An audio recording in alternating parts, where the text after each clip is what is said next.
Hello guys, I'm gonna continue my vlog with my cousin, Maria Riza. Hello. It's my first time to be in her vlog. She's being nabubulol po. I'm with my brother and my another cousin, Laura. And this is So Yaswa. pretty there. Yes. And today we are in I wanna the join. Like, putang ina, ultimo putang ina mo. Yan, that's my grandfather. it's Actually, great grandfather. yeah, Hey, I'm so pretty. tangkad. Umupo ka na lang. We're here at his funeral.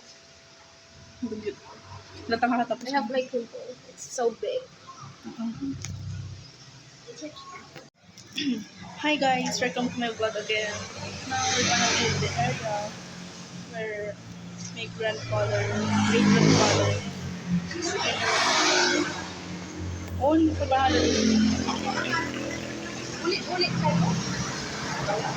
together with my cousin and my little brother. Little brother is big.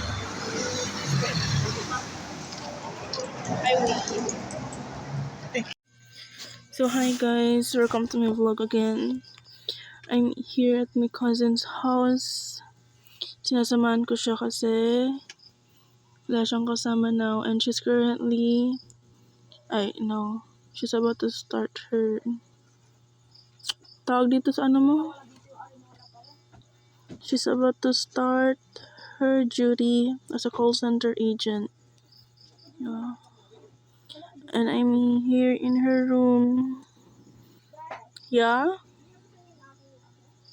Pinakain na yan. Hindi, sina Papa. Yeah, nagtanong siya if I fed her puppies and I told her that my father already fed them. So yeah, and also I can sleep naman now kasi I have some stuff to do pa about school. Ayoko na. Wala naman ako alam sa pag-aaral. I don't know how to report in front of people. Sana gawin na lang nilang online. Para di na ako mahirapan. So yun lang. That's the daily update.